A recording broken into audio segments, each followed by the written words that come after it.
So today we're gonna start a chapter, section 2.2. So let me go ahead and share my screen in here.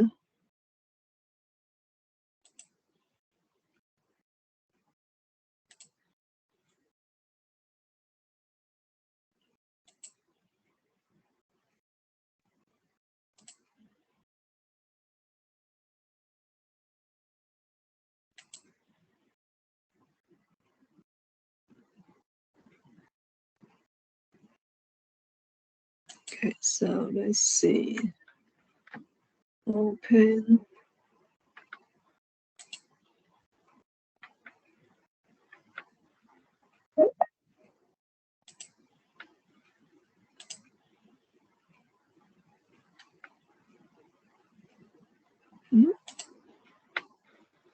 Not that one.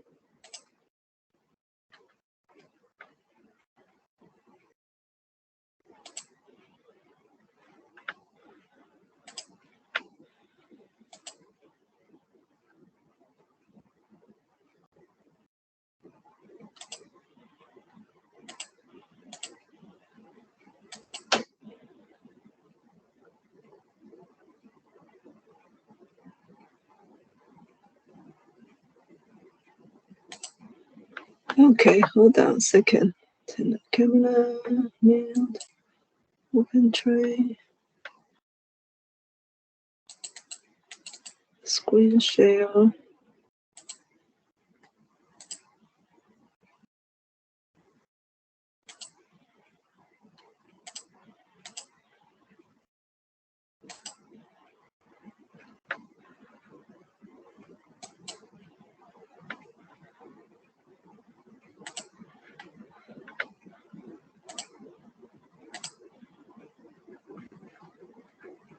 Okay, so let's see if you can see my screen at this point.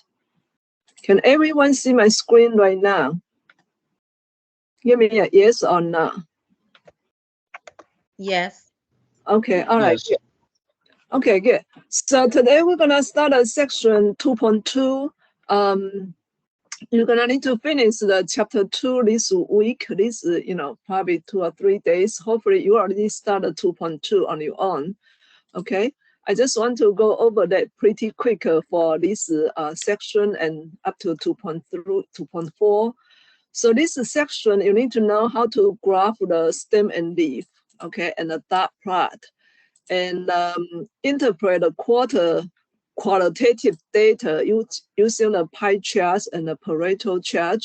And how do you graph the pair data using the scatter plot?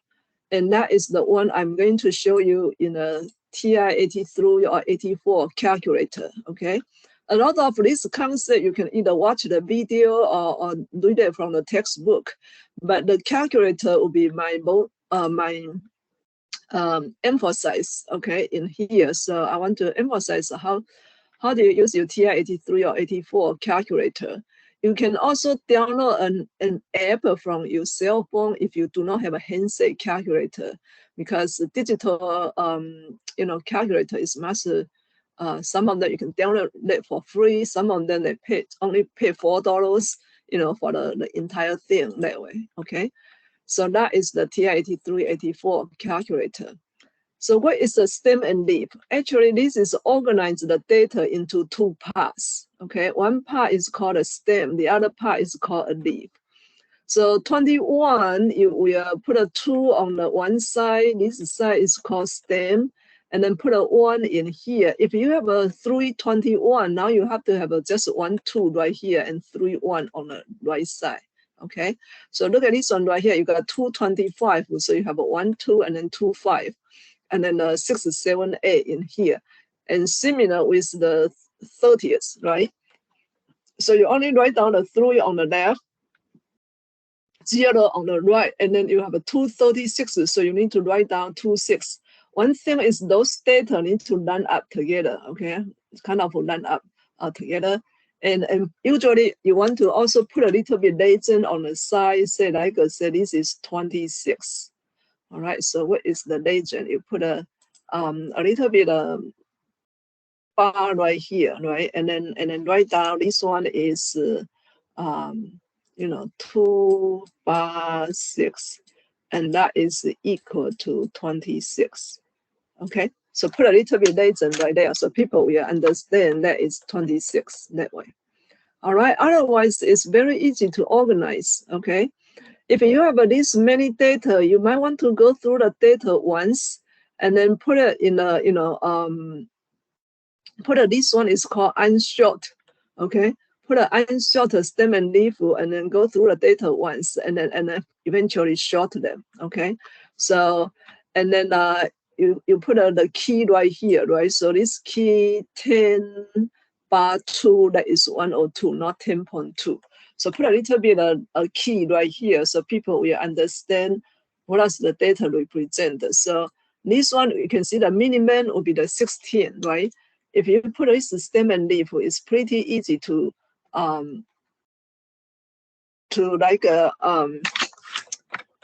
organize that way. So the first number will be the first number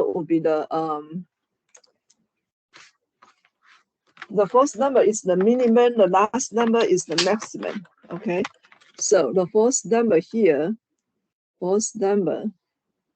pin changes. Okay, the first number, that means the minimum. All right, minimum here will be 16.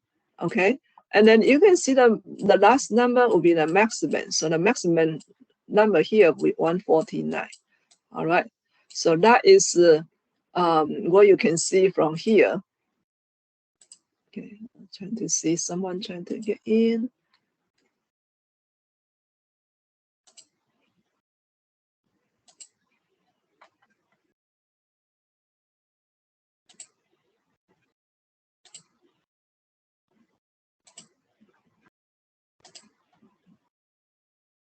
All right, so that is the minimum and the maximum in here for this stem and leaf.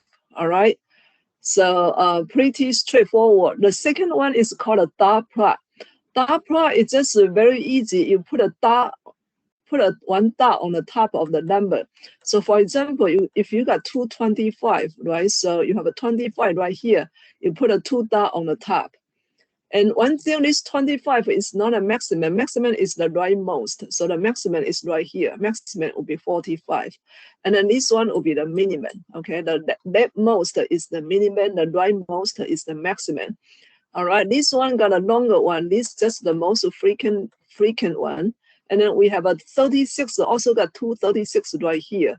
Okay, you have a 236. So those are the dot plot. Okay, so this is kind of the dot plot in here. So you can see, wow, we have a maximum number is right here, is 149, right? And then we have a minimum number right here is about just 16 in here, okay? And then you can see, wow, 30 is, probably 29 got the most data right here. So you can see kind of this pretty easily and very easy to graph the dot plot in here, okay? The other one is called a pie graph. Pie graph, you can put it in the Excel, very easy to graph the pie graph. And usually if you have a 2 to 7 category, pie graph will be easy to read. If you have something more than that, the pie become too small and very hard to read, all right? So we don't recommend, when you got too many data, we don't recommend using the pie graph, all right? So for example, this one is the degree type and by the number. Associate, this is in 2014, right?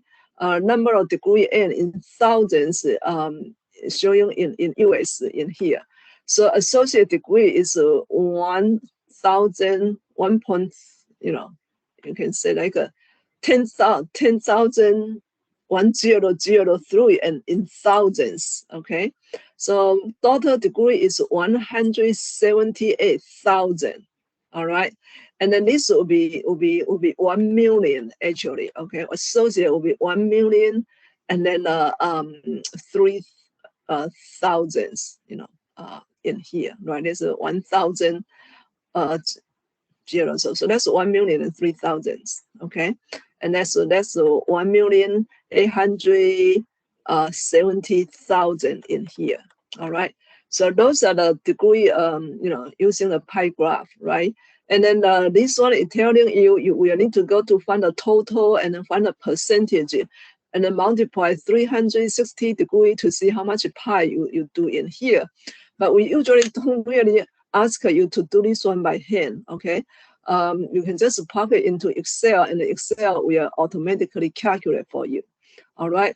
So looks like the bachelor degree got the most in here, 49.1%, right? Associate degree is 26.4 degree. And when it got to the doctoral degree, it's only like less than 5% in here. All right. So that is this type of the pie graph. And this pie graph is pretty clear to read because it only have a 4 category, right? Another one is called a Pareto chart. Pareto chart actually is a bar graph, okay? This bar graph is in a descending order, okay? Put it in a descending order in here. And that is called a Pareto graph, all right? So basically, it's just a regular bar graph. We'll put it in a descending order, all right? So the top 5 cause of the death in US, right? A lot of people, taking the statistics, they measure in the medical area.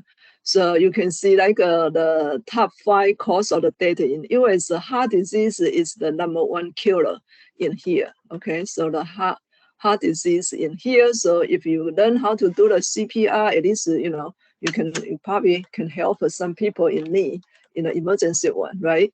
That kind of thing. All right, and the cancer is the second one, chronic lower respiratory disease, accident. Unfortunately, accident happens, but that looks like a pretty unnecessary death for those kind of things. So we have to be very careful that way. Don't cause any accident, right? And then a stroke, that kind of thing. So those are the top 5 causes of death in US. Okay, graphing the scatter plot. Okay, so scatter plot is you put some data, one relationship on the x called the independent variable, right? And then you put a dependent variable on the y-axis. Or sometimes this y is also called a responder variable, okay? X is an independent variable, or sometimes it's input variable, or called a exploratory variable. They have a several names for that, right? And y variable, y is the output in here. So if you look at this scatter plot, if you do a little bit of regression line, this is going down, right? So it's like the whole thing is going down in here. All right. So I'm going to show you how to use the calculator to do this type of scatter plot in here, because it's very, very helpful in our later chapter. All right. So we're gonna be able to do the scatter plot in here, and then that is the petal length, the increase on what tends to happen to the petal width. Okay, so you can see this is a little bit positive, positive. Looks like a positive kind of, I'm not drawing too straight right here, but if we're trying to do the linear, that is a little bit like an increasing one, right? So when this length increase, the petal width is also increased that way. All right. Okay, time series is the scatter plot. You put it in a you put a line together. So if you have a scatter plot and then you connect all the dots together, that become a time series. So time series is using to represent the data over a period of time. Okay, so this time series, you can have a 10 years, you can have 20 years, and this graph will be still very clear.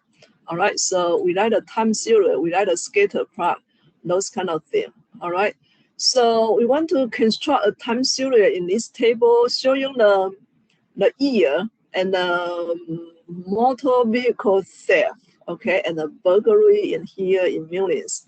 So looks like in 2005, we have a 1.24 million of vehicle thefts, okay?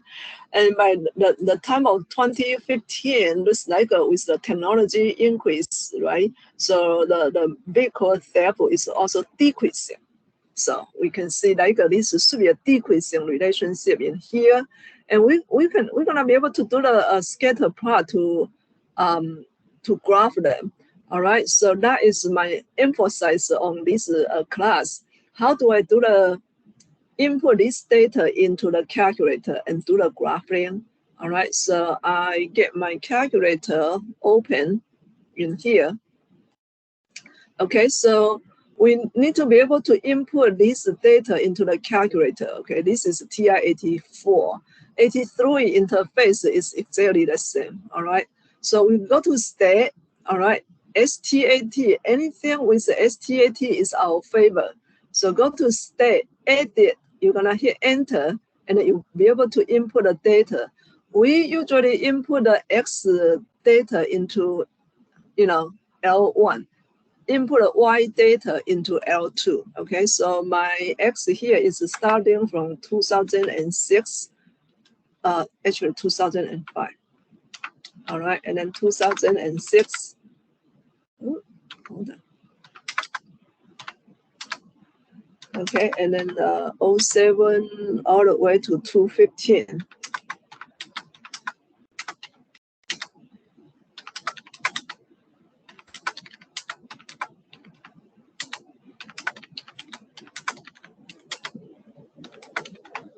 Okay, so that is my X. And then I need to input a Y value in here. So this is the vehicle theft. So that's 1.24. Okay, and then 1.2, 1, 0.96, 0.8, 0.74,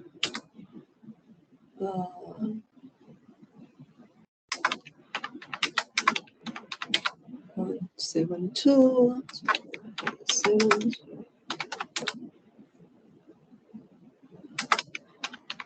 Okay, so whatever you input, make sure you have a pair. Okay, so that means this one I have a 10 data on the L1. I also need to have a 10 data in L2. All right, if one side is longer or shorter than the other, you won't be able to graph because you cannot find a pair. All right, so that is important. Okay, so we're gonna second more is quick. Okay, and if you hit a second and then hit this button, it will go to the execute the blue color. So I want to go to the state plot in here. State plot is right here, is blue color. So I need to hit second Y equal to, and that will giving you the state plot in here. Okay, and then you hit enter.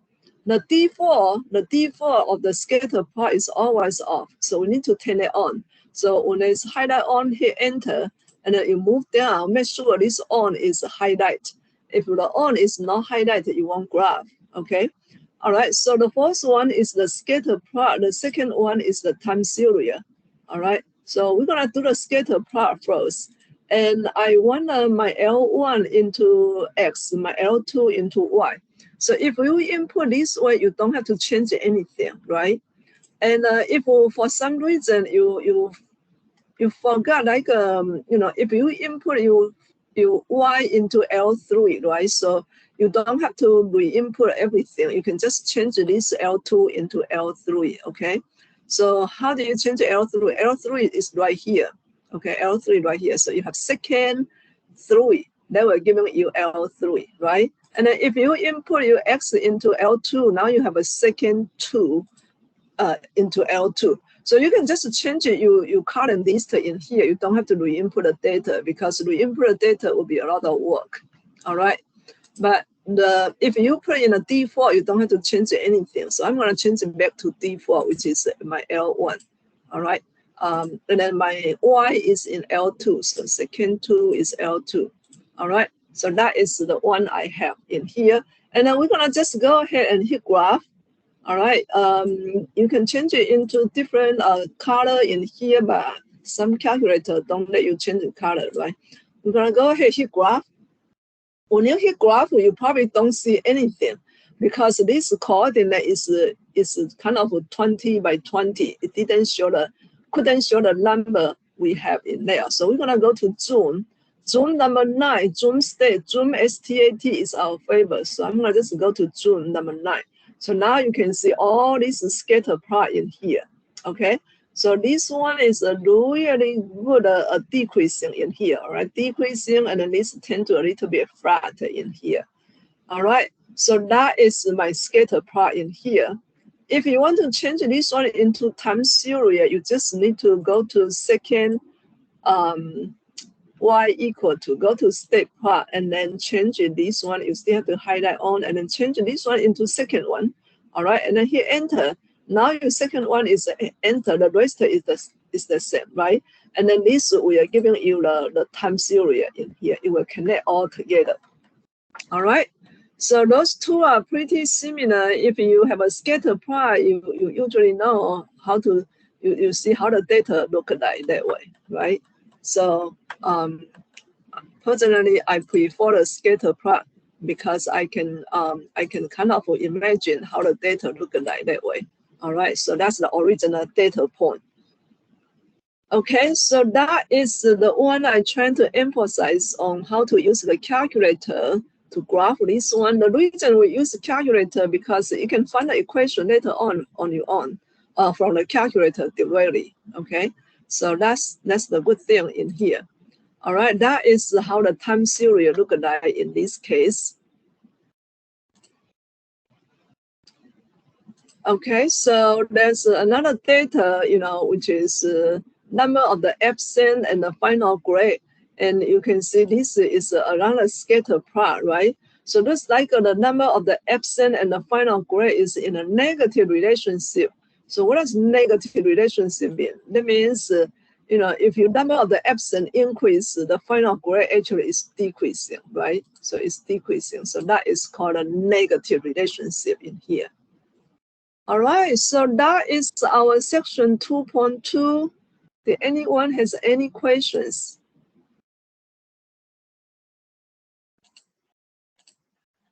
Let's see, do we have any questions? I don't see. If you have any question, you can post it in here, or you can post it in here, or you can raise your hand, jump in to talk. Okay. All right. So let's go to the next section.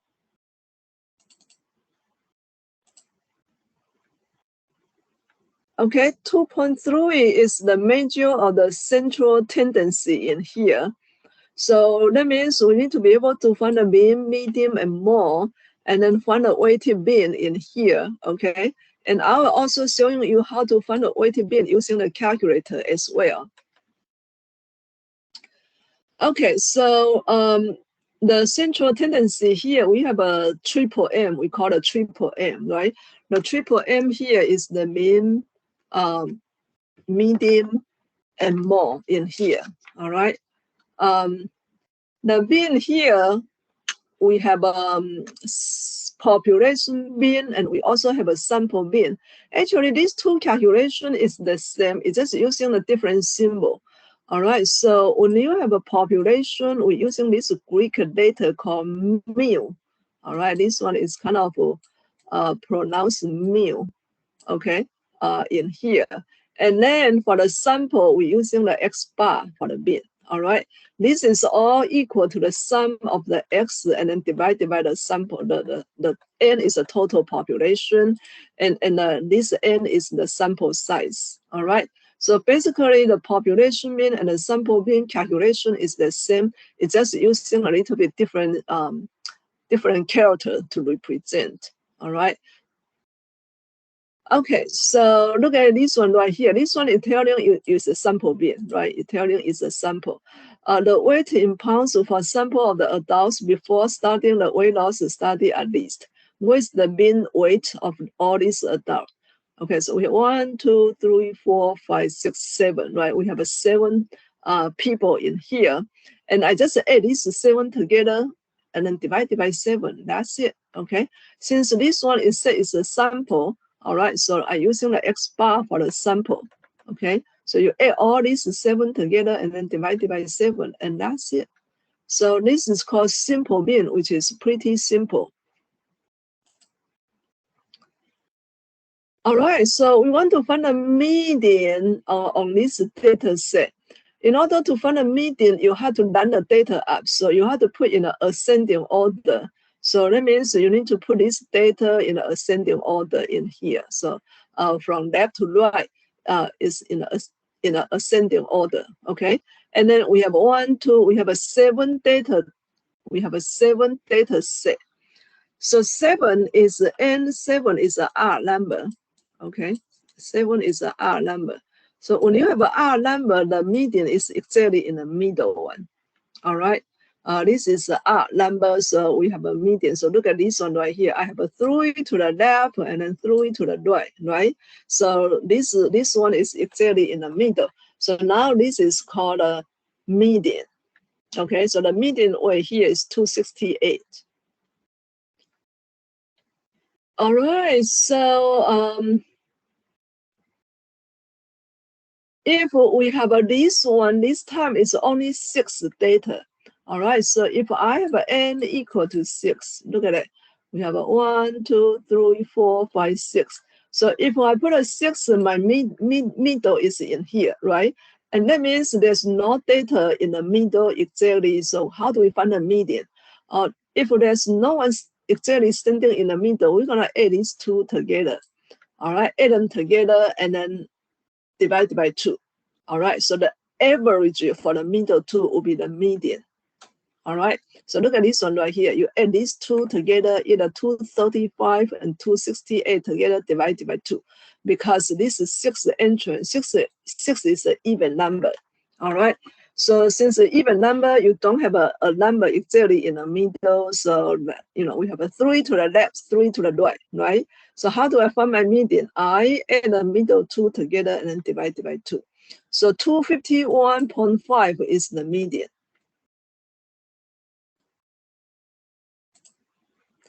All right, another one is called more.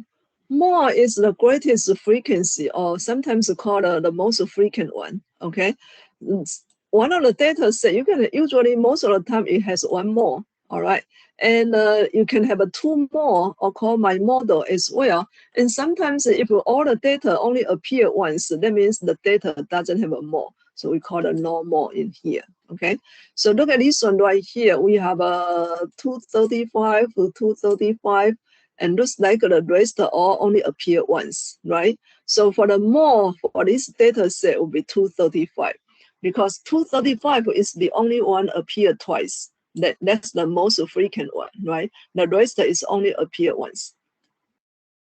Okay. All right, so look at the more for this political party and the frequency here. What is the more of this response? Okay, a political debate, a sample of the audience member will ask to name the political party to which they belong to. Okay, their response is shown in this table. So 46 of them said they are Democrat. 34 said they are Republican. 39 said they are independent. The other 5 who said they don't know. Or they just choose other that way. Okay, so what is the more? Well, we said more should be the most frequent one, right? So which one is the most frequent one? Oh, we have a highest frequency here is Democrat. All right. So Democrat is the more in here, okay, because that's 46. All right, so we're gonna be able to compare the mean, median, and more. Sometimes, you like to use the mean. Mean is the average for everything, right? It seems really good to do a lot of things, but sometimes the mean can be a little bit in a disadvantage area if you have outliers. So what does outliers mean? That means really big or really small number. That is called outliers. Extremely small, extremely big number is called outliers. So if you include a really big number into the mean, everyone's average is gonna be higher. If you include a really small number to the mean, and then you average it together, well, now this average is gonna be much lower than than a lot of people's average, right? So that means the mean we are affected by the outlier. So that is the disadvantage in here. Okay. The advantage is you put everyone into account. All right. But the disadvantage is you're gonna be afraid by the outlier, either really big or really small number. So if you have an outlier, median will be the better choice because median it only uses the middle number, so it doesn't affect by the outlier. Okay. So that's the median in this case in here. All right. So this one, if we have this data set in here, look at this one. I have looks like I have a 65 right here. The age in the class, right? We have one actually is at one time, one of my students, she really wanted me to know her age. She was 75 in my math class. So that was my oldest student, right? So this one is 65. It's not as old as my student at one time. Okay. But if you include a 65 into the class average, everyone's average age is going to be higher. Okay. So if you're using the bin, all right, we have put a 20 student and include a 65, the average will be 23.8 years, right? Almost 24. But you can see, look at this data, look at that. How many of you have almost 24? None of these, look at that, none of these. We only have one or two. We probably only have two students is about 24, right? There's 224 and 165. So looks like this average seems a little bit inflated that way. All right. If we're using a median, add the middle two together, divided by 2, we only have a 21.5. So if 21.5, I think it will be more accurate to represent this table. What do you think? All right. Better than 23.8. Okay. So you can see because we have a lot of cases here, got 20, 21, 22. So if you have a 21.5, I think this is more representative for this table. Okay, so that is the advantage and disadvantage of the bin. You know, this we are affected by the outlier. Okay, so I will choose for the median in this case.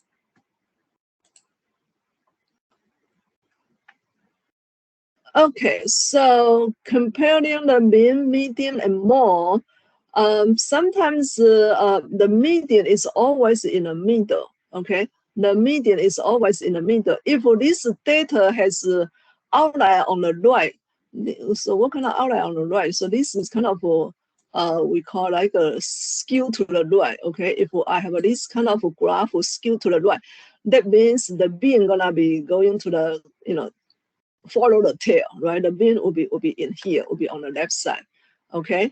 And then we prefer like the data called a symmetry, okay? If I don't have any outlier and then the data is kind of like a bell curve, right? Symmetry. So what happens with this kind of symmetry? Symmetry, the mean, median, mode will be all in the middle, triple M. All right, triple M, mean, median, mode will be the same, will be in here. That is our ideal situation, okay? And we'll talk a little bit more about this later on. All right, the next thing here is called a weighted bin, okay? So some of the bin is weighted differently, just like the course grade, right? If a homework, like I said, 20%, and then the test is 15%, for example, and then the quiz is 18%, right? So each weight is differently, it's weighted differently, different category, all right? And how do you find your course overall grade at the end? Well, now that is called a weighted bin, right? So I usually tell people, say by the end of this course, you should be able to calculate your own course grade, right? If you don't, you should not pass this course because we did teach you in here. All right, it's called a weighted bin, okay? All right, so in order to find the weighted bin in here, you will need to using the data value multiply the weight. So this one you have to multiply first before the big sigma, before you add them together, all right? And then divided by the sum of the weights. So that is called a weighted bin in here, okay? So look at this one right here. If you want to find the GPA, the grade point average, right? And then you have this C is usually C is 2 points, D is 1 point, F will be 0, A will be 4 points, B will be 3 points. So how do I find my GPA? with GPA is weighted bin. All right. So we have a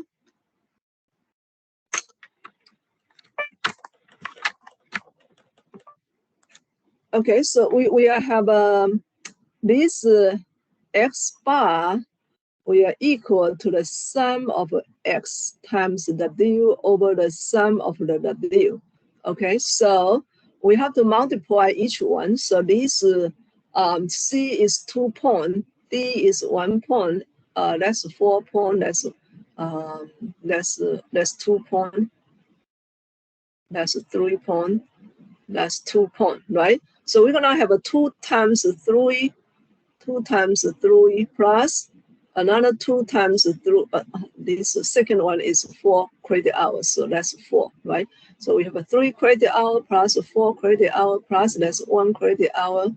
All right, this 1 credit hour got a D, so that's 1 times 1. Okay, and then plus this is 4 times 3 plus 2 times 2. Okay, and then plus 3 times 3. All right, so we add a weight together, so that's 3, 2, 3.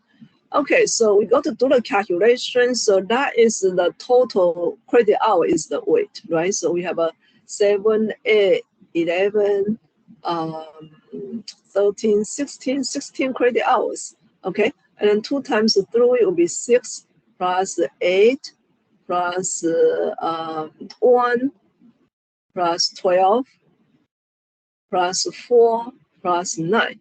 Okay, so we're gonna go to add them together in here, right? And then add them together, this total is 40. So you have a 40, so you have a 40 divided by 16. All right, 40 divided by 16 in here. Okay, all right, so 40 divided by 16 is 2.5. So the GPA point, the grade point average for these courses are 2.5. All right, so that is how you find your grade point average, right? You using the course grade multiply the credit hour. Okay, so and then multiply and then add them together. So that's the sum. Okay, and then the denominator will be the total credit hours in here. So that's the total weight.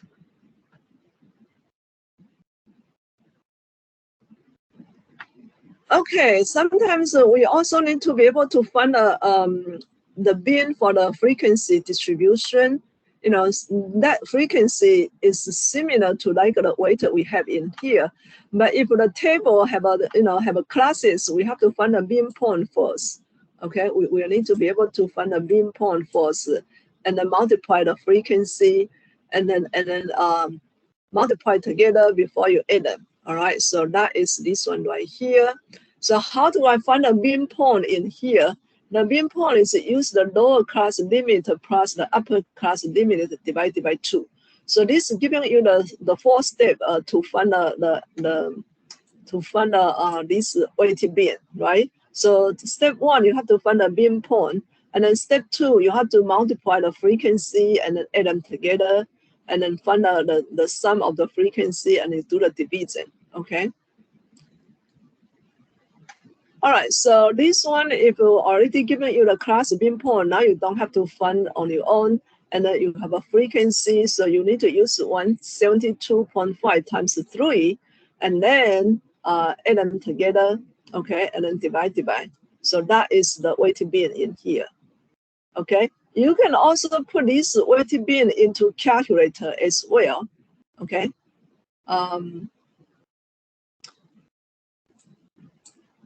So how do I okay, so let me go back here to show you how to use the calculator to find this whole thing. All right, so if I want to just find the bin, right? There's one way to find the bin in here in this one. So let's look at this one right here. I have at least 20 data. How do I find the bin from the calculator? Well, you can add them together, but you can also use this calculator to find the bin. So let me go ahead and go to state again, go to edit. All right, let me show you one thing to clear the data.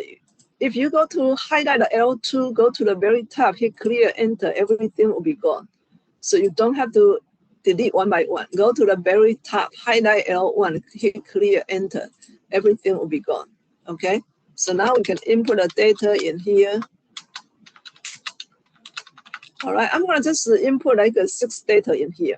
So I can, instead of using the addition, I can using the state to find the bin.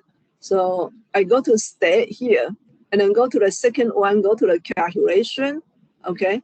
Go to the calculation, go to the one variable calculation, and then my default here is L1, so I just hit calculate. All right, and this X bar is my bin. Okay, so look at this one right here. This one is already found the bin for you, 21.8. So that X bar is the bin. This is the sum of X, which we don't really need to use that.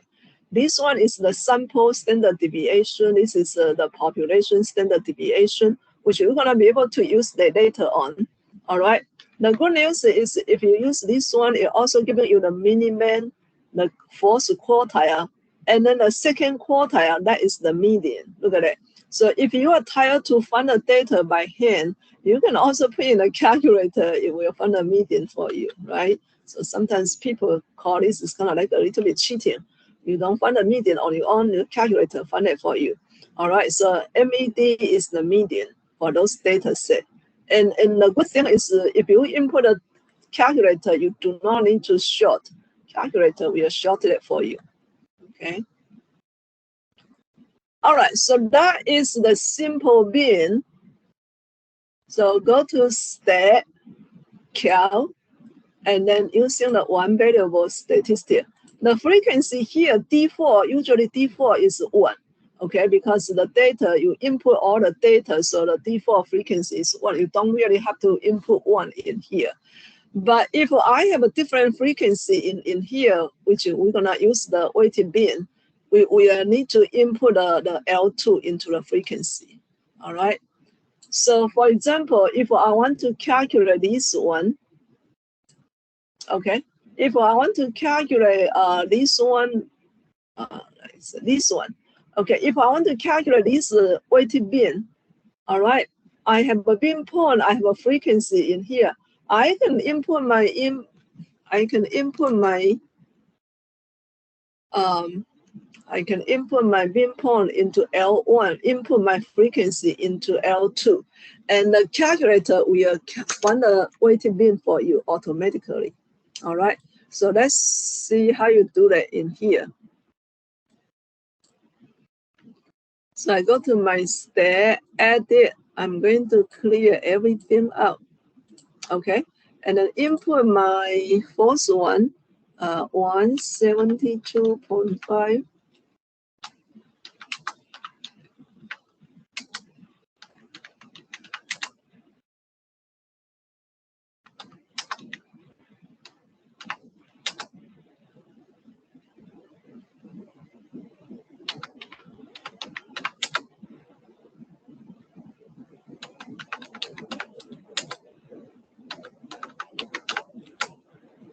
Okay, and then I input my frequency into L2 in here.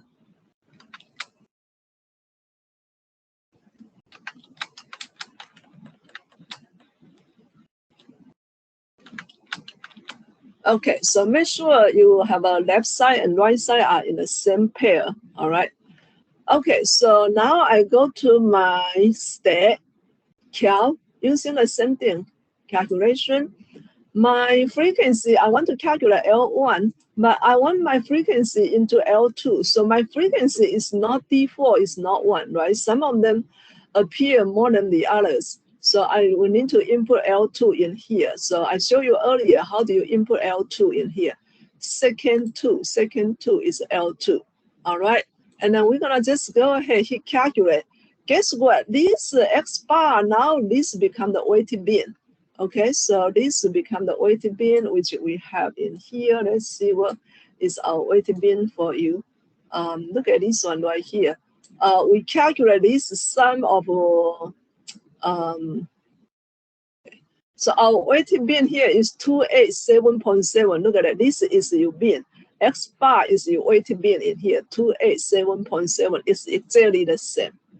All right. So that is a quick and easy way. If you do not want to calculate by hand, calculator can handle that for you. You just need to go to state and then cal, move to the calculation, and then using one variable state, the first one, just make sure input your L2 into the frequency list, okay? And hit a calculation, and then that way, this bin become the weighted bin. All right, so that is really quick and easy. Instead of doing the 4-step in here, okay, step 1 you still have to do that. You still have to find the bin point by hand first, but it can help you to do the 2, 3, and 4 all at once. Okay, so that is the weighted bin. Anyone has any question about this calculator use? Any questions?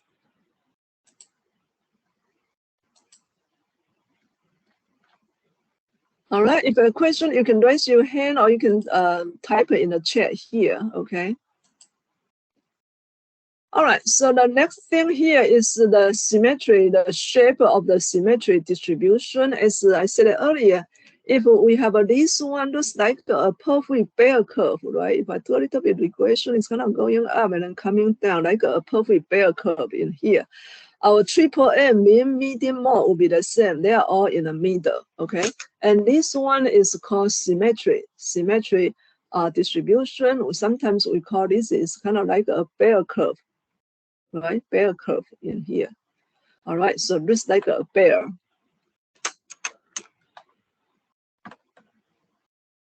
All right, this one is a uniform, okay? So everything is the same, of course, that's a uniform, all right? Your mean, median is the same for the uniform in here. All right, this one, it looks like a little bit tail to the left. So we call it negatively skew, or sometimes called skew to the left, right? So if you do this one right here, you have a long tail, and then this is kind of like a long tail to the left. So if you have a long tail to the left, the median is always in the middle. Look at it. Median is always in the middle. Median doesn't skew by anything, always in the middle. But if you have a skew to the left, your being gonna follow the tail. The being gonna be on the left, and then your more gonna be on the right. Okay, so you can just know the median is always in the middle, and the being follow the tail. All right, this one is a little bit skewed to the right. Okay, so that means you have a bit data on the right side.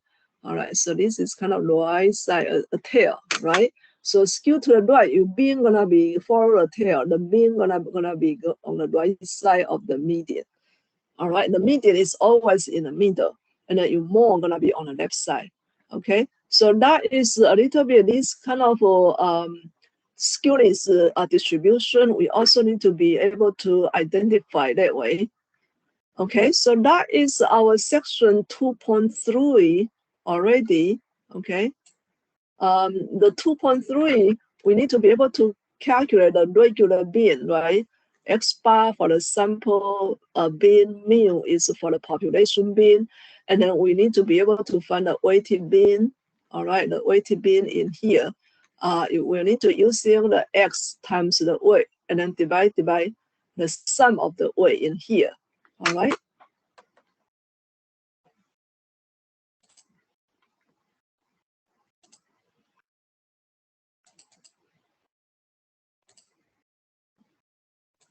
Okay, 2.4 here is the measure of the valuation. Okay, so what is the measure of the valuation? We're gonna need to be able to find the range, the variance, and the standard deviation for the population and for the sample. Okay, and how to approximate the sample standard deviation for the group of data. And as I said earlier, we're gonna be able to use a calculator to find this one because it has a built-in formula for that. So this will be pretty easy. We use the calculator, okay? But we still have to understand some of the concept first. What is the range? The range is using the highest one minus the lowest one, right? So sometimes I just write down R will be equal to H minus L. Okay, the highest data value minus the lowest data value. All right, so if we look at these two corporations, each hire 10 graduates, right? And that is their starting salary in here. So you can see in company A, the highest one is 47, the lowest one looks like a 37, right? So the range here will be 10,000 difference. And if you look at the company B, highest one is very high, 58. Lowest one is also very low, 23. So if I look at the range here, okay, so that's 35. The range for the A in here, this is the range for the B. The range for the A here is 47 minus 37, so that is 10. All right, so if you go to work for company A, everyone get paid pretty much similar. If you go to work for the company B, you have to be very careful because you don't want to be praised this one, but you will be happy you will praise that one, right? So that is kind of high is very high, low is very low. So this one apparently got the most valuation, all right? So if we go to calculate the standard deviation, this one deviation will be much higher because the range is much higher.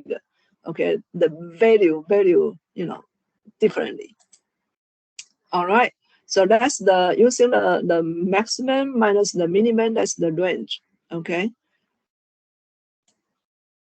And we're gonna look at the valuation. So valuation is kind of how far away from the average. Okay. So like I say, we have this data set right here, right? So if you got paid 45,000, all right, for the entry level job, 45,000, is this 45 about the average or below or above average? That kind of thing. Okay. And then if you have a 4 to 50 in a corporation B, is 50 good or not? Is 50 above the average or below the average, right? And if below or above, how far away? So we're gonna be able to use the standard deviation to calculate. All right, so if you do a little bit of bar graph or histogram, right? This is how the A look like, and then this is how the B look like. Okay, so first, how do we find the deviation? Deviation in here is using, if you have a population using x minus mu, mu is the mean, right? Mu here is the mean. Mu here is called a population mean. All right, x bar here is called a sample mean. They are all mean, but just a little bit different situation. If this represent the population, you use mu. If this data set, say from sample, you're using x bar, okay? All right, so the population variance, okay, you just have to using x minus mu, and then each one you need to square them together before you add them. All right. Otherwise, if you don't square them, you're gonna have some positive, some negative, and add them together will become 0. So you won't be able to calculate the standard deviation. So that's why they square them first before they add them, and then you divide by the n. So that is the variance. That is called a standard deviation. All right. So if we're giving you the variance equal to 9, you can find the standard deviation, right? You can just take the square root on both sides. So your standard deviation will be 3. If I giving you the standard deviation equal to 5, you should be able to find the variance because you just square both sides. Okay, so variance will be 25. So in this case, if you know one, you can calculate the other one really quick. All right, so here is showing you the step of 5 steps to find the standard deviation in here. First, you have to find a mean using sigma x over n, find a mean. The second one, you find the deviation, and then you have to square each one of them, and then you add them together, right? And after you add them together, you divide by the big N, so that's become the variance. If you take the square root, that becomes the standard deviation. All right.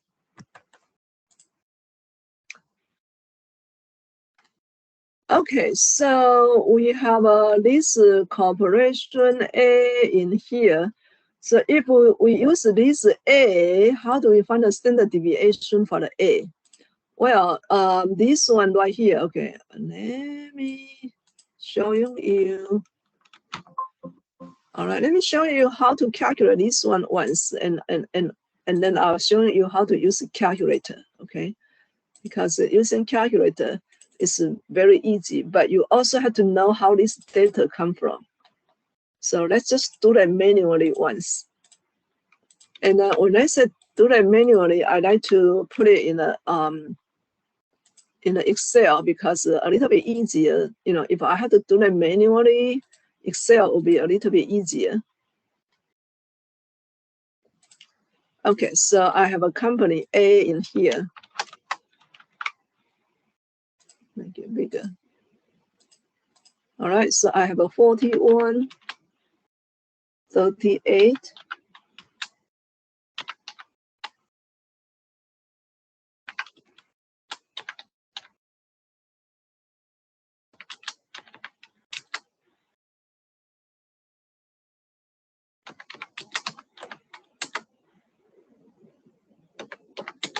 Okay, so I have this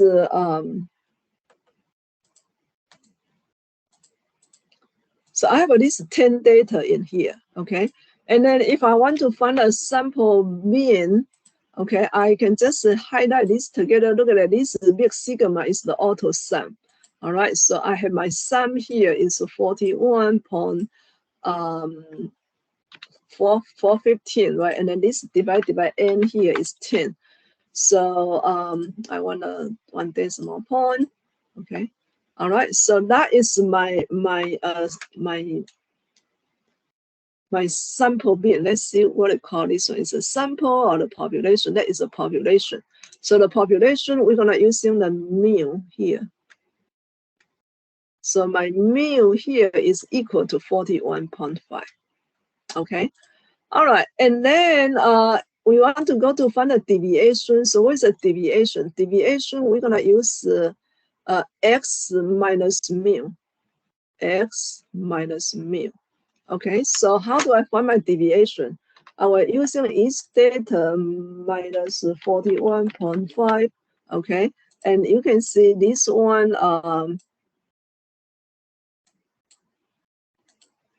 You can see this one is below 41.5. That's why it's negative, right? This one is above the bin, so that's why it's positive.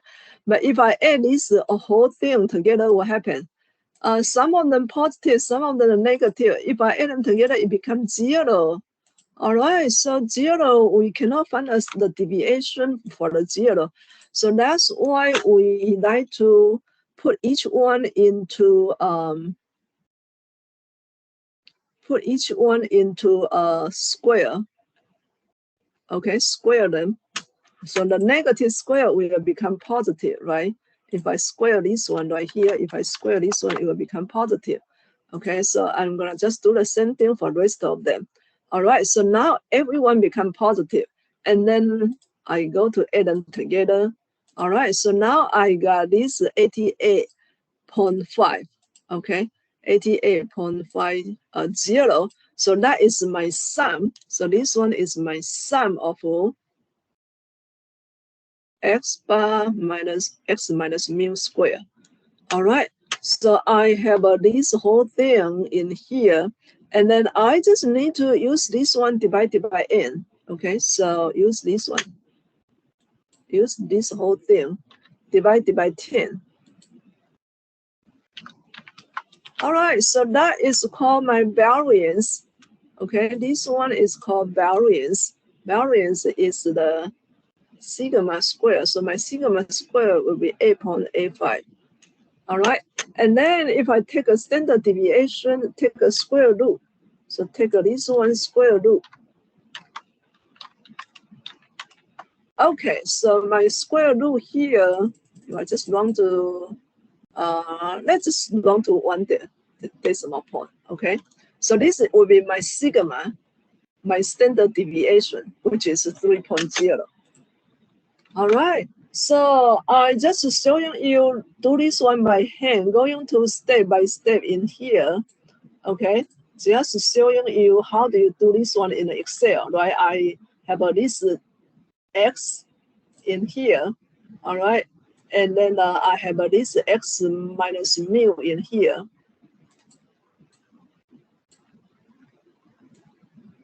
Okay, I have this x minus mu, and then I have this x minus mu square in here. All right, you add them together, we got 88.5. That's exactly the same, right? And then you go to divide by n. So you have this one divided by 10. So that's you got 8.85 or 8.9 for the variance, and then take the square root, you got a standard deviation in here. All right, so that is quite a bit if you have to do that by hand. I think in the homework, you do need to go through this process once, just trying to let you understand the concept. After that, you can just use the calculator, okay? So I can show you how to use the calculator in here. Very quick and easy to find the standard deviation. Okay, so we will still need to go to step. All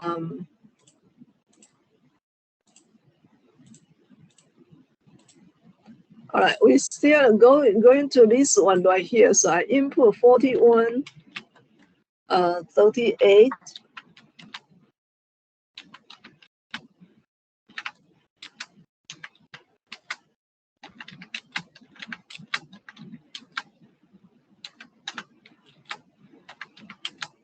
Okay, so make sure I have the 10 data right here, right? So after you input all the data, you just go to step, cal, same thing as we did earlier. And then I don't have a frequency L2, so I have to clear that one. So the default is 1. So I just have L1 right here. And then just go ahead, hit calculate. All right, when I hit calculate, in here,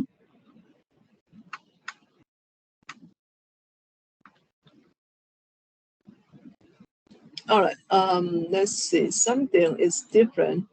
Okay, looks like my bin is different. Let's see. Let's look at my input. Okay, my input might be different. 41, 38, 39. Oh, you know, that's why I have a this miss input in here. That's why I skew the whole thing, right? So the good news is if you input this one right here, you can you don't have to delete everything. You can just come here to fix that one. So this one should be 45.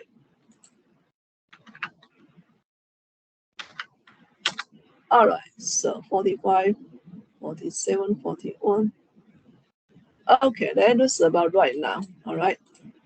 Okay, so now we go to step again using cal, one variable calculation. All right, we calculate.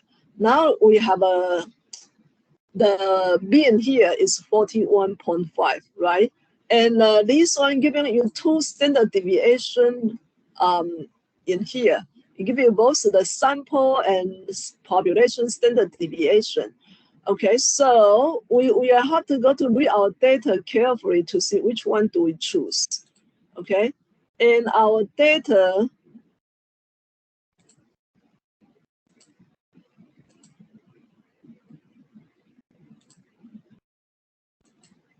okay, our data here is set the population using the mean, right? How do you know it's a population in here? Okay, let's go back to here very quick. All right, so that's a single salary for the cooperation A. So that means that they have at least many people. Okay, that's the population. They say the population in there. Okay, so when you have a set of population, you're gonna using the sigma. This is x of x. So you have a 2.7, 2.97. That's the standard deviation, 2.97, right? Actually, if we put it a little bit more decimal point, this is 2.97.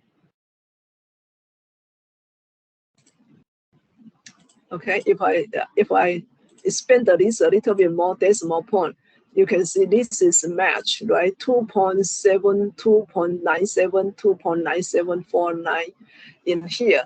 All right, so that is this one right here. If they say this one is a sample standard deviation, now you're gonna choose this one. Okay, so this calculator automatically giving you two numbers. You just choose which one you want to do it that way. All right, so that is the standard deviation for the population.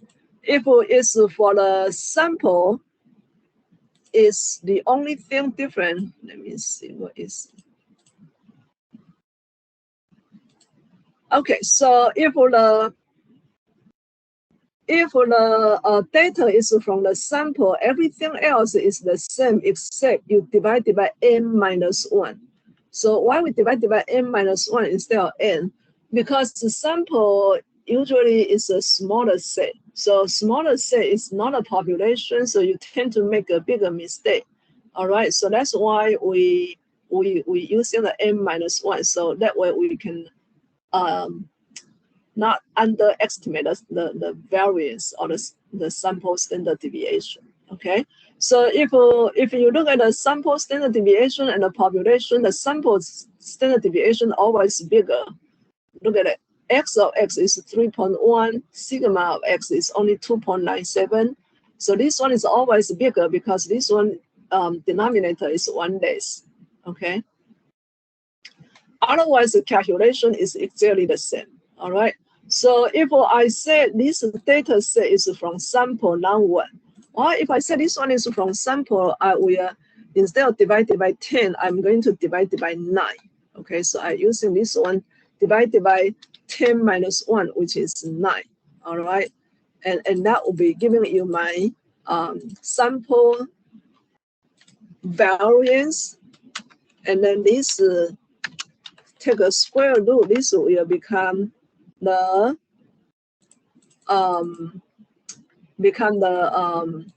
sample standard deviation. So this one will become this tiny x of x. This one will be the x squared. Okay, and then this will be the x. This is your sigma in here. All right, so that is how you do this type of the calculation. The good news is the calculator always giving you two sets, right? You just need to be able to choose one to use.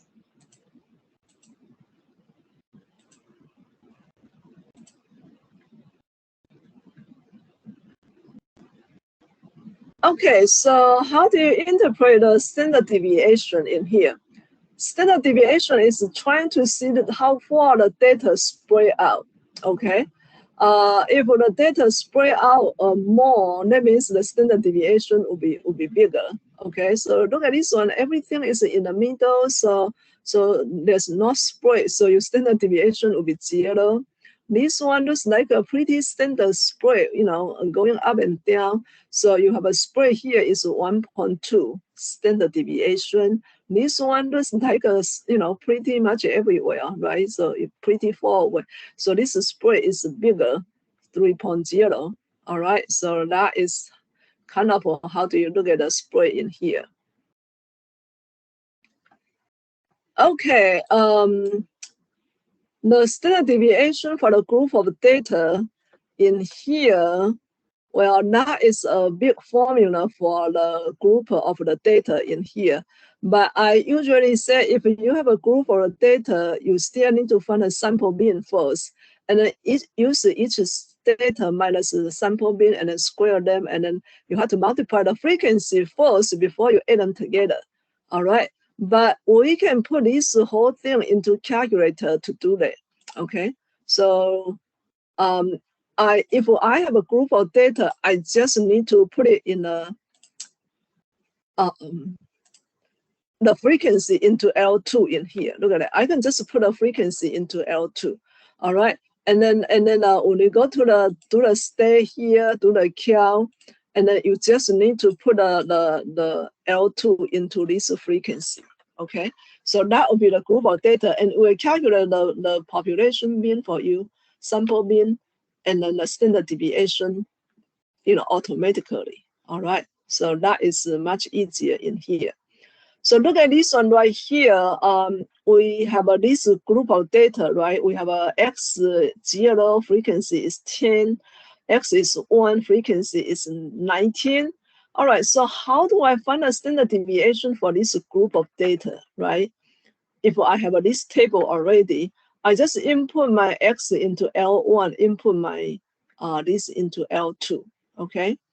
Otherwise, if you're trying to find this one, you have to find a bin, and then you follow those steps, right? So each data value need to minus bin first, and then square them. And then you have to multiply the frequency first before you add them together. All right, and then after that, you divide this one, so you got a 1.7, okay? But I can put this whole thing into my calculator really quick. So let's input this one in here really quick.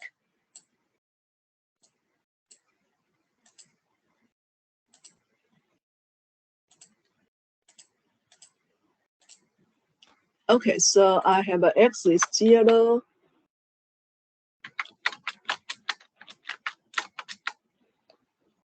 All right, and then this one is 10, 19. Oh, I input one wrong. 10, 19, 7, 7. This should be 2, 1. And the last one is 4. All right, so always make sure your left and right has the same height, okay, same number. Otherwise, if it's not paired, it won't work. All right, and then go to stay and then go to cal, right? And then I have my frequency here is L2. So second 2 is L2. All right, and then we just go ahead, hit calculate. So guess what? This bin here is the weighted bin. Okay, so we have this weighted bin here is 1.8. If you round to 2 decimal, round to 1 decimal point, that's 1.8 in here. And then since this one telling you is a sample, okay, so we have a x of x right here. This is x of x is 1.7, right? If I only round to 1 decimal point, so that's 1.7. It's already here, okay? So very easy to calculate in here. All right, so that is how you find the group of standard deviation from the table.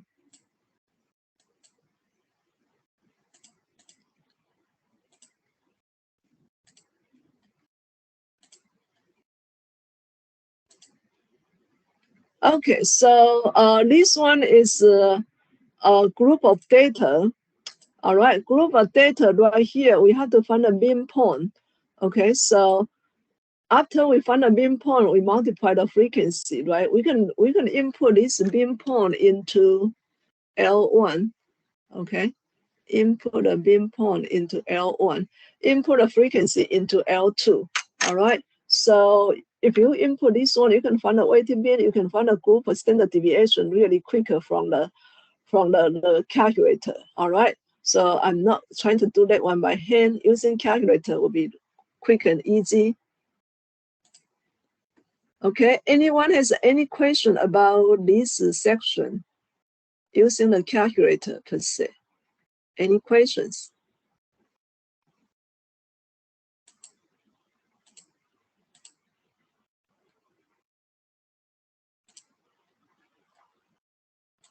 Okay, so if not, let's look at our last section for the chapter.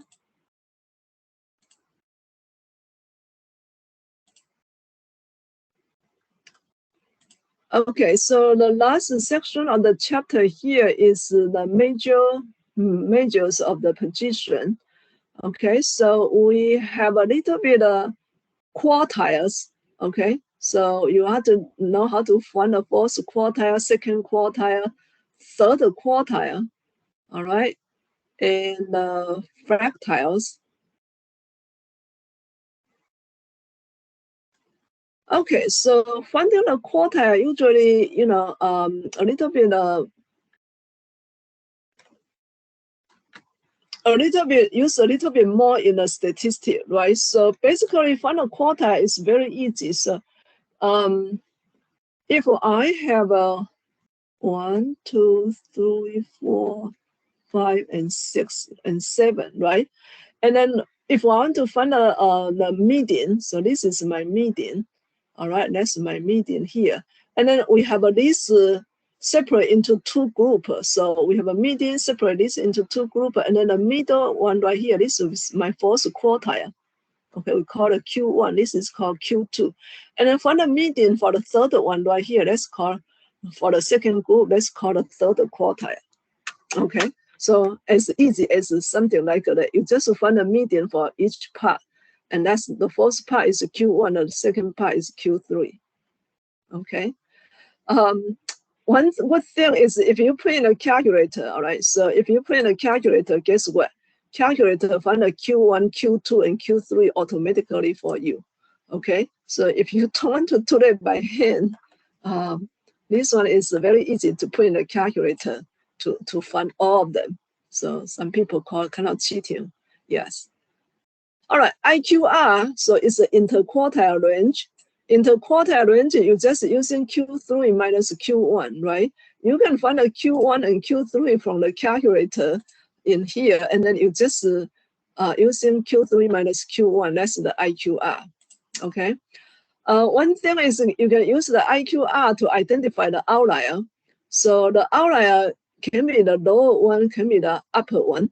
So where's the lower one right here? Look at that. If you have a Q1 minus 1.5 IQR, if you have something lower than this one, that's the lower point outlier. Or you can use the Q3 plus 1.5 IQR. If you have anything greater than this one, is also an outlier. Anything less than this one is an outlier. Okay, so remember, if we have a Q1 is 23, Q3 is 30, right? Our IQR will be 30 minus 23 will be 7. And then 1.5 times IQR is 10.5. Okay, so if I use 23, okay, I use Q1 minus 1.5 IQR. So that means I using 23 minus 1.5 IQR is 10.5. And that will giving you 12.5. Okay, so giving 12.5. So if you have a data is 10, 10 is less than 12.5. Now 10 will become an outlier. Okay, and then if you have a highest one using Q3 plus 1.5 IQR, which is 40.5. So if you have anything greater than 40.5, that's also an outlier. Okay, so 11 is less than 12.5, so that's an outlier.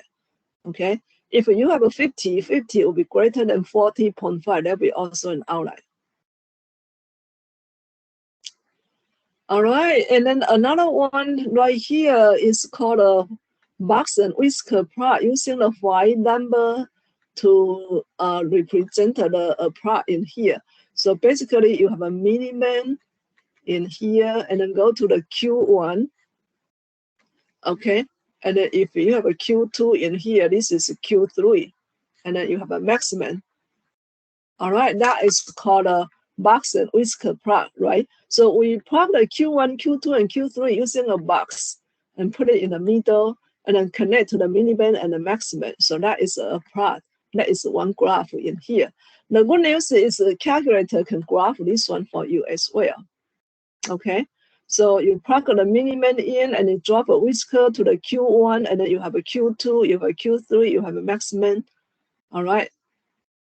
And the good thing is, if you have an outlier in here, you can graph the outlier.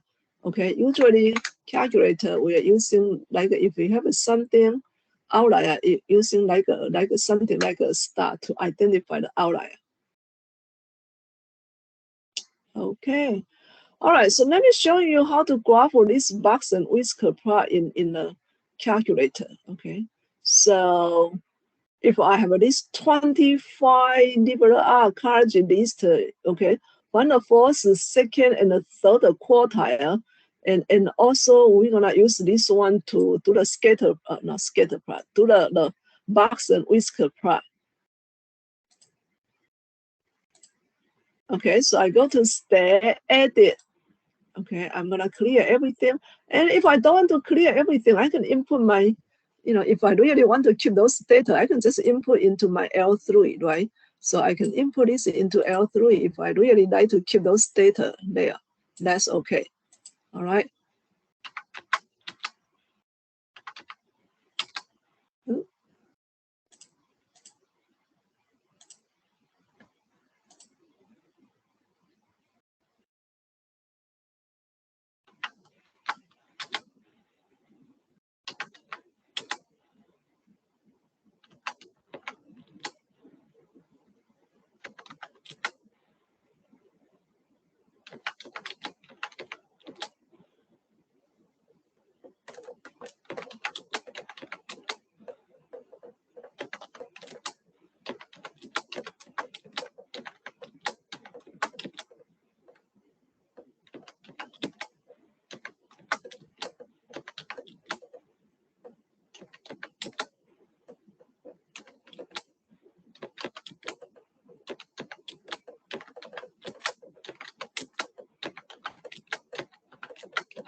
Okay, so my data here is in L3, right? So I just need to make sure I use L3.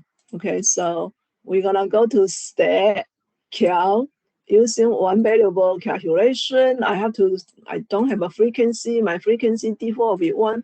So now I'm gonna change this one into my 3. So second 3 is L3. All right, so make sure I use the right data and then I hit calculate. So now I have my mean here is 37.4, and that is my sample standard deviation. That's my population standard deviation. I have a 25 data set here, right?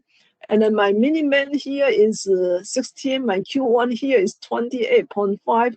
My median is 36. My Q3 is 48. So look at it, giving you all these numbers. My maximum here is 52.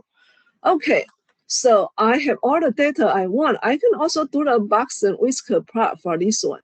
The second y equal to, go to the plot in here. This is the box and whisker plot right here. These both are the box and whisker plot. Okay, this one and that one. What's different of this one and that one? This one right here with the dot dot at the end, this one will identify the outlier. On the other hand, this one don't have a dot dot dot at the end, so this one doesn't graph the outlier. So I usually prefer to see if there's any outlier, so I like to use that one. So I'm gonna hit enter for that one. Okay, and then remember my list is in 3, so I have to go to the L3. All right, and then we hit graph. Of course, we have to zoom them. So zoom number 9, zoom state. So that is my box and whisker plot in here. All right, so it doesn't look like I have any outlier. Okay, so there's no outlier in here. If there's an outlier, you're gonna have a broken point and then have a little bit kind of start right here.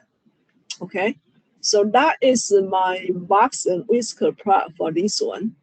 Okay, and we can find a minimum, maximum right here really quick. All right, look at this one right here. We already found all the minimum, Q1, Q2, Q3, and the maximum right here. All right. So that is the using the calculator, you can graph pretty much everything in here.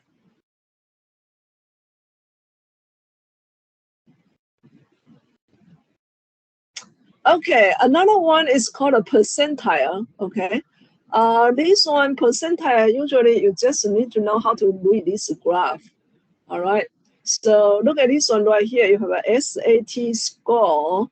And if you have an 80 percentile, that is about 12 150 or something like that. Okay. So that is the percentile in here. So that means if you score in 80 percentile, right? So that means 80% of the people below you. Okay. So that is the percentile in here. All right, we also want to introduce one of the fourth very important formula is called a G-score formula. Okay, so how do you calculate G-score? It's using the data value minus the mean divided by standard deviation. So that's called a G-score, okay? The one thing is the G-score is called a standard score. Standard score, that means we can compare the score is above average or below average. If you have a positive, if your G-score is greater than 0, all right? If your G-score is greater than 0, that means that is above average, okay? If you have a G-score equal to 0, so that means you equal to the average. If you have a G-score is less than 0, that means this is below average, okay? So using the G-score, we can very easier to identify the data is below or above average. Okay, so how do we find a G-score? This will be our last topic for today. The mean speed of the vehicle along a stretch of a highway is 15 miles per hour, which a standard deviation is 4 miles per hour. Okay, you measure the speed of the 3 cars traveling along this stretch of the highway as 62 miles per hour, 40 miles, and 56 miles per hour. Find a G-score for each speed. Okay, all right, so we said earlier my G-score here is using the data value minus the mean, okay, minus the mean, divided by the standard deviation, or sometimes we're using x minus mu over sigma. All right, so the first one, the mean, so this is the mean, so mu here is 56. Standard deviation sigma here is 4, right? And then we have these 1, 2, 3 need to calculate. 1, 2, 3 need to calculate. All right, so the first one here, G will be x here is 62 minus the mean here is 56 divided by standard deviation will be 4, right? So this will be just 6 over 4 or 3 over 2, which is 1.5. We know 1.5 is greater than 0, so that means this one is above the average, okay? All right, second one right here, my G-score, data value is 47 minus 56 over 4. So that's negative 9 over 4, which is negative 2.1 something. Okay, 2.1 something. All right. So this one is less than 0. Less than 0, that means below average. Okay. And then I have a third one. G-score here will be 56. 56 minus the mean here is also 56 divided by 4. So that's 0 divided by 4. 0 divided by 4, we call this one is okay. All right, if you have a number divided by 0, it will be a no, undefined. All right, so this one is okay, it's 0. All right, so what does 0 mean? 0 means this is equal to the average speed here. All right, so that is how you calculate the G-score. We're gonna use the G-score later on for a lot of things, right? But this is kind of giving you a little bit idea on how to calculate the G-score. Okay, I think we just finished 2.5, which is the chapter 2. I'm not trying to open a chapter 3 today because you have a test 1 is due by Monday. Okay, so hopefully you will be able to finish this one on time. The first 2 chapters is kind of more concept-based calculation. When you got to chapter 3, now we're gonna start getting a little bit more calculation, all right? So that is it for tonight. The rest of the time we want to try to see if you have any question, Q&A. Any questions? Okay, I'm also gonna stop the recording.